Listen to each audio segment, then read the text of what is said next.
Welcome to Study to Success classes. Today we will discuss on the topic Theory of Demand, मांग का सिद्धांत। तो मांग का सिद्धांत समझने के लिए सबसे पहले हम समझेंगे मांग क्या होती है, डिमांड क्या होती है। तो हम जानते हैं कि लोगों की बहुत सी क्या होती हैं, इच्छाएं होती हैं जो तीव्रता और गुणवत्ता में भिन्न होती है।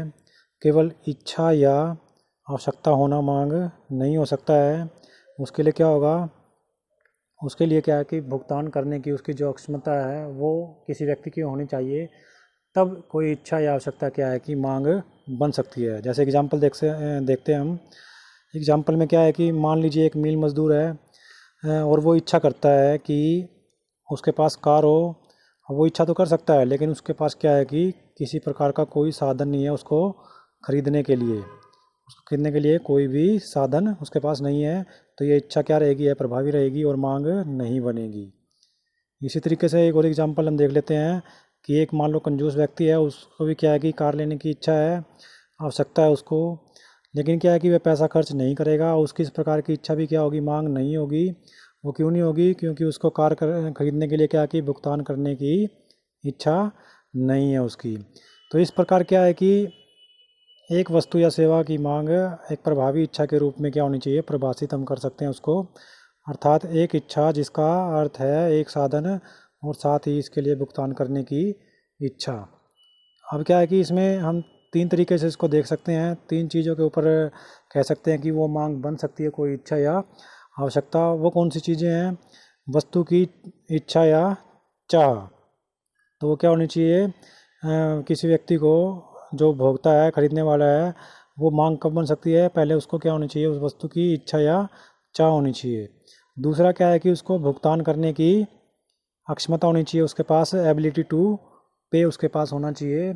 उसके बाद तीसरी जो है उसकी जो कह सकते हैं हम कि ये ज़रूरी है मांग के लिए, इच्छा और आवश्यकता को चेंज करने के लिए मांग में, वो क्या है, भुगतान करने की उसकी इच्छा, विलिंगनेस टू पे उसके पास होना चाहिए। तब जाकर क्या है कि कोई इच्छा या आवश्यकता मांग बन सकती है। उसके बाद क्या हमारा मांग की परिभाषा एक देख लेते हैं हम। मांग की परिभाषा क्या, किस तरीके से हम बताएंगे उसको।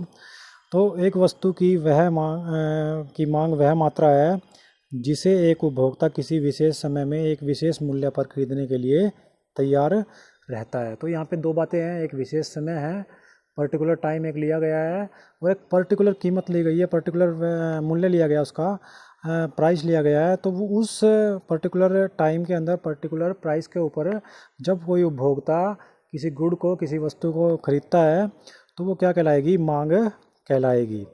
उसके बाद क्या है, यहाँ पे एक वस्तु के लिए उपभोक्ता की मांग निम्नलिखित कारकों से प्रभावित होती है। वो कारक कौन से हो सकते हैं, इसमें हम जान लेते हैं। किसी वस्तु के लिए उपभोक्ता की मांग उस वस्तु की कीमत से प्रभावित होती है।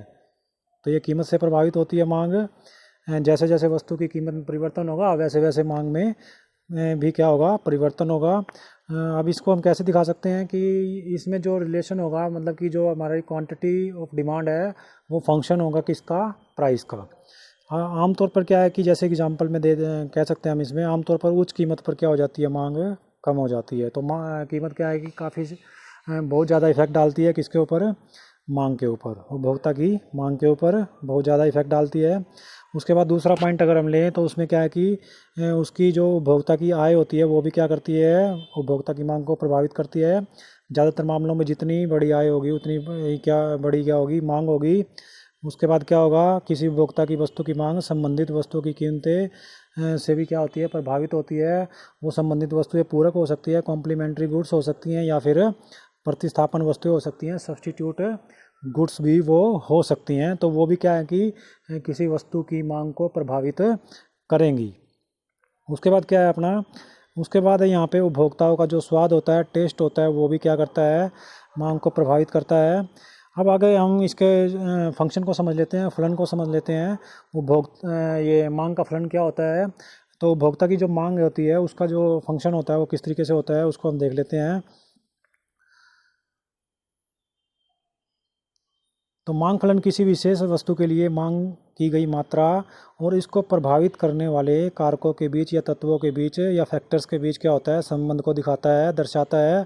और एक उपभोक्ता में हो सकता है, या फिर ये जो बाज़ार के अंदर सभी उपभोक्ता होते हैं उनका भी उसी तरीके का फंक्शन हो सकता है, फलन हो सकता है। तो इसको कैसे दिखाएंगे, जो हमने लेफ्ट हैंड साइड में लिया है वो क्या हमारा क्यू हमने ले लिया है और राइट हैंड साइड में हमने ले लिया है फंक्शन। तो लेफ्ट हैंड साइड क्या हमारा डिपेंडेंट वेरिएबल है, it's depend on price, income, P R जैसे अपना संबंधित वस्तु की कीमतें और टी अपना टेस्ट है। तो ये क्या है कि क्यू फलन है हमारा, ये डायरेक्टली या इनडायरेक्टली क्या करता है, ये डिपेंड करता है किसके ऊपर, वस्तु की कीमत के ऊपर, आय के ऊपर, संबंधित वस्तु की कीमत के ऊपर या फिर स्वाद के ऊपर।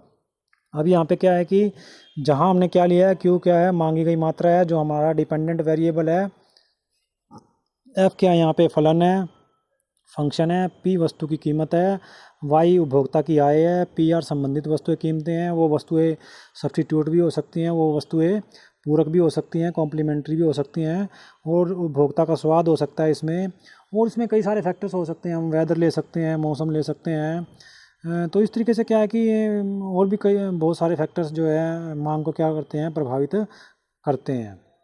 अब क्या है कि लेकिन व्यवहार में जब हम बात करते हैं तो सिर्फ कीमत से उसके संबंध के बारे में ज़्यादातर बात होती है, तो बाकी जो फैक्टर्स होते हैं उनको क्या मान लेते हैं, हम स्थिर मान लेते हैं। तो मांग का जो फंक्शन, जैसे ही हम स्थिर मानते हैं, मांग क्या कर लेता है, फंक्शन का रूप ले लेता है, फलन का रूप लेता है और वस्तु की अपनी कीमत से प्रभावित होता है। अब यहाँ पे हम क्या करते हैं, मांग तालिका को दो श्रेणियों में हम वर्गीकृत कर सकते हैं, बांट सकते हैं। वो दो श्रेणियाँ कौन सी हमारी, वो दो श्रेणियाँ हमारी व्यक्तिगत मांग तालिका और बाजार मांग तालिका। तो सबसे पहले हम देखेंगे व्यक्तिगत मांग तालिका क्या होती है। व्यक्तिगत मांग तालिका के अंदर क्या होता है हमारा, यह एक विशेष समय अवधि में अलग अलग कीमतों पर एक वस्तु के लिए एक व्यक्ति की मांग को दिखाता है। तालिका से हम समझ सकते हैं, जैसे कि हमने 2 कॉलम की एक टेबल बना ली है, उसमें क्या है कि फर्स्ट कॉलम में ले लिया price of oranges and second में ले लिया क्वांटिटी ऑफ ऑरेंजेस। तो प्राइस ऑफ ऑरेंजेस जैसे जैसे कम हो रही है वैसे वैसे जो क्वांटिटी ऑफ डिमांड है वो क्या हो रही है, बढ़ रही है। तो यहाँ पे हम देख रहे हैं कि वो कीमत से प्रभावित हो रही है क्या, मांग। तो जैसे हम देखते हैं 15 प्राइस है तो हमारे पास 2 kgs हम क्या कर सकते हैं, उसमें कंज्यूम कर सकते हैं, मांग कर सकते हैं उसकी, किसकी, ऑरेंजेस की।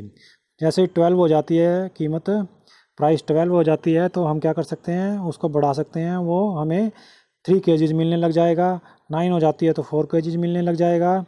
6 हो जाती है तो 5 kgs मिलने लग जाएगा, और 3 हो जाती है तो 6 kgs हम क्या कर सकते हैं, उसमें मांग कर सकते हैं, खरीद सकते हैं उसको, ऑरेंजेस को। उसके बाद क्या है हमारा, इसे हम ग्राफ के अकॉर्डिंग अगर समझें तो क्या होगा, किस तरीके से उसको देखेंगे हम, तो वो है हमारा एक व्यक्तिगत मांग वक्र एक व्यक्ति द्वारा मांगी गई विभिन्न मात्राओं को प्रदर्शित करता है, जिसे वह बाजार में दी गई विभिन्न कीमतों पर खरीद सकता है। ये हमने ऊपर भी पढ़ लिया है।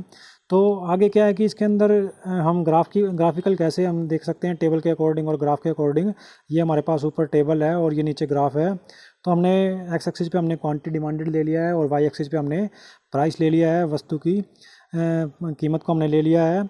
तो हम देखेंगे 15 पे क्या हमारा, 15 पे हमारा जो है डिमांड कितनी थी, 2 की थी, 2 kgs की। 12 पे कितनी थी, 3 kgs की।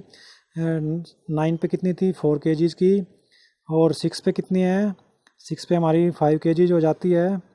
उसके बाद 3 पे हमारी 6 kgs हो जाती है। तो इस तरीके से क्या है कि जो हम ये हमारे पास पॉइंट आएंगे, अगर इन पॉइंट्स को मिलाएंगे तो हमारे पास क्या आ जाएगा, डिमांड कर्व आ जाएगा, डिमांड वक्र आ जाएगा, मांग वक्र आ जाएगा। वो किस तरीके से हम बना सकते हैं, वो हमारा जो दिया गया है ऊपर से नीचे की तरफ इस तरीके से हम उसको दिखा सकते हैं, और इसको हम डी से क्या कर सकते हैं, डी से हम इसको डिनोट कर सकते हैं। उसके बाद क्या है कि ये तो हमारा व्यक्तिगत मांग वक्र, इंडिविजुअल डिमांड कर्व और इंडिविजुअल डिमांड टेबल। उसके बाद क्या है कि हम मार्केट डिमांड कर्व और मार्केट डिमांड टेबल के बारे में भी समझ लेते हैं, वो क्या होता है। तो ये हमारा बाजार की मांग तालिका या फिर वक्र कर्व। तो बाजार मांग तालिका को दी गई वस्तुओं की मात्रा के रूप में परिभाषित किया गया है, जिसे सभी उपभोक्ताओं द्वारा, अब वहाँ पे सिर्फ इंडिविजुअल के लिए हमने निकाला था मांग वक्र, यहाँ पे क्या है कि सभी उपभोक्ता जो बाजार में खरीदारी खरीदते हैं, मांग करते हैं किसी वस्तु की, तो उनके लिए मांग वक्र या फिर मांग टेबल को हम किस तरीके से दिखा सकते हैं, तो वो हम देख लेते हैं। एक बाजार में कई उपभोक्ता हैं, प्रत्येक के पास क्या है कि हमारा प्रत्येक के पास एक अलग पसंद, रुचि, स्वाद, वरीयता होती है, उनकी अलग अलग आय होती है, तो हर उपभोक्ता की अलग मांग होगी। अब क्या है कि बाजार का मांग वास्तव में संयुक्त रूप से सभी उपभोक्ताओं का मांग का प्रतिनिधित्व करती है। जब किसी विशेष वस्तु में कई ब्रांड या प्रकार होते हैं तो बाजार की मांग तालिका विभिन्न कारकों के कारण बहुत जटिल हो जाती है। हालांकि किसी एक वस्तु के लिए बाजार की मांग अनुसूची सरल होती है, जैसा कि चित्र में स्पष्ट किया गया है। अब जैसे हम देखेंगे बाजार मांग तालिका, क्योंकि अब अलग अलग यहाँ पे हमने ले लिए, दो उपभोक्ता को ले लिया है, तो उनकी क्या है कि जो रुचि, स्वाद या फिर पसंद है या फिर उनकी वरीयता है या फिर उनकी आय जो इनकी इनकम है, वो क्या है कि अलग अलग है। दोनों उपभोक्ताओं की अलग अलग होगी, डेफिनेटली अलग अलग होगी। या फिर इससे अधिक भी अगर उपभोक्ता होंगे, कंज्यूमर होंगे, तो उनकी भी जो होंगी वरीयता है या फिर पसंद, रुचि, वो भी क्या होंगी, अलग अलग होंगी। तो हमने यहाँ पे दो का जैसे एग्जांपल लेते हैं हम, तो प्राइस यहाँ पे हम जैसे मिल्क की बात कर रहे हैं, तो हमने 4 कॉलम की एक टेबल ले ली है। उसमें क्या है कि पहले हमने लिया है प्राइस ऑफ मिल्क, लीटर के अंदर हम उसको दिखा दिया है। दूसरे में कॉलम में हमने लिया demand of x consumer, and second में हमने लिया है डिमांड ऑफ वाई कंज्यूमर, और लास्ट में हमने क्या कर दिया है, मार्केट डिमांड ले ली है। तो वो किस तरीके से हम दिखा सकते हैं, वो हमारे पास क्या है कि जैसे ही प्राइस ऑफ मिल्क है वो कम होती जा रही है, 5 to 1 रुपीज़ हमारे पास हो रही है, तो डिमांड एक्स की हम दिखा सकते हैं कि वो बढ़ती जा रही है, 1 to 5 हो जाती है। वो अपनी आय के अकॉर्डिंग क्या करेगा, डिमांड करेगा। हो सकता है कि एक्स की आय क्या है कि कम हो वाई से, क्योंकि यहाँ पे हम वाई देख सकते हैं, वाई क्या कैसे डिमांड कर रहा है। पहले जैसे 5 रुपीज़ अगर क्या है कि जो प्राइस है मिल्क की, तो वो 2 लीटर की डिमांड कर रहा है मिल्क की वाई कंपैरिजन टू एक्स। अब यहाँ पे जैसे ही कम होते जा रही है कीमत मिल्क की, तो जो वाई है वो क्या है कि ज़्यादा डिमांड कर रहा है कंपैरिजन टू एक्स, क्योंकि उसकी आय हो सकता है उससे एक्स से ज़्यादा हो। तो इस तरीके से हम उनकी डिमांड निकाल सकते हैं। तो जैसे ही हमारे पास डिमांड आएगी, उन डिमांड को, जितनी हमारे पास डिमांड होगी एक्स की या वाई की, या फिर और भी अगर हमारे पास कंज्यूमर है, तो सबको हम क्या कर देंगे, टोटल कर देंगे। अगर हम उसका टोटल कर देते हैं, एग्रीगेट कर देते हैं, तो हमारे पास क्या आ जाएगा, मार्केट डिमांड आ जाएगा लीटर्स के अंदर। तो यहाँ पे हम देख रहे हैं 1 प्लस में 2 किया हमने, 3 आ गया, 2 प्लस में 3 किया, 5 आ गया, फिर उसके बाद 3 प्लस 4 7, 4 प्लस 5 9, 5 प्लस 6 11। तो इस तरीके से हम मार्केट डिमांड कर्व निकाल सकते हैं, वो कर सकते हैं, उसको दिखा सकते हैं। तो मार्केट डिमांड कर्व किस तरीके से होगा, टेबल के अकॉर्डिंग, वो हमारे पास ये इस तरीके से हम दिखा सकते हैं। तो पहले में हमने देखा जैसे कि एक्स के लिए एक्स की डिमांड किस तरीके से होगी, एक्स कंज्यूमर की, तो यहाँ पे हमने वाई एक्सिस पे प्राइस लिया, क्वांटिटी डिमांडेड लिया है एक्स के लिए, यहाँ पे वाई के लिए प्राइस और क्वांटिटी डिमांडेड लिया है, और यहाँ पे मार्केट, पूरी मार्केट के लिए प्राइस और क्वांटिटी डिमांडेड हमने लिया है। अब यहाँ पे क्या है कि जैसे हम देख रहे हैं 5 पे कितनी डिमांड थी, 1 लीटर की डिमांड थी, 4 पे 2 लीटर की डिमांड थी, 3 पे 3 की डिमांड थी, 2 पे 4 की डिमांड थी, और 1 पे 5 की डिमांड थी एक्स के अंदर। उसी तरीके से वाई में 5 पे 2 की डिमांड थी, और उसके बाद 4 पे 3 की डिमांड थी, 3 पे 4 की डिमांड थी, 2 पे 5 की डिमांड थी, और 1 पे 6 की डिमांड थी। तो अब जब जैसे टोटल किया, तो 5 पे जो टोटल डिमांड आई है वो कितनी आ गई है, 3 आ गई है। 5 रुपीज़ अगर प्राइस है मिल्क की, 4 अगर प्राइस है, तो क्या आ गई है हमारे पास, 5 आ गई है डिमांड, और 3 अगर प्राइस है तो 7 आ गई है। 3 प्राइस होने पे, 2 प्राइस होने पे हमारे पास 9 आ गई है, और 1 प्राइस होने पे हमारे पास क्या आ गई है, 11 आ गई है। तो जैसे इन पॉइंट्स को मिलाएंगे तो हमारे पास एक्स का डिमांड कर्व इस तरीके से आ सकता है, वाई का डिमांड भी ये आ जाएगा हमारे पास। एक्स की डिमांड को डी एक्स हम नाम दे सकते हैं, D x D x D x D x हम उसको नाम दे सकते हैं, वाई के लिए डी वाई या फिर डी वाई हम उसको नाम दे सकते हैं, और मार्केट डिमांड के लिए हम उसको डी एम और डी एम उसको नाम दे सकते हैं मार्केट के लिए। ये क्या होगा, हमारा एग्रीगेट होगा किसका, एक्स और वाई दोनों कंज्यूमर्स की जो डिमांड है मिल्क के लिए, उनका क्या करेगा, ये एग्रीगेट हो जाएगा, टोटल हो जाएगा, और वो डिमांड कर्व हमारे पास कैसे आएगा, इस तरीके से हमारा मार्केट डिमांड कर्व आ जाएगा। तो इसे हम नाम दे सकते हैं डी एम, इस तरीके से हम इसको नाम दे सकते हैं। जो डिमांड कर्व होगा हमारा, वो क्या होगा, हमारा ऊपर से नीचे की तरफ ही बनेगा, ऊपर से नीचे की तरफ आएगा। तो इस तरीके से हम क्या है, ये ऊपर से नीचे की तरफ क्यों आएगा, because of negative relationship between किसमें, क्वांटिटी डिमांडेड एंड प्राइस। तो इस तरीके से हम इसको दिखा सकते हैं मार्केट डिमांड कर्व को। तो एक बाजार में मांग वक्र सभी उपभोक्ताओं द्वारा एक वस्तु की विभिन्न मात्राओं को प्रदर्शित करता है, जिसे बाजार के सभी उपभोक्ता एक निश्चित समय में संभावित कीमतों पर खरीदने के लिए क्या रहते हैं, तैयार रहते हैं। तो ये था हमारा आज का टॉपिक, थ्योरी ऑफ डिमांड या फिर मांग का सिद्धांत। आगे हम बात करेंगे चेंज इन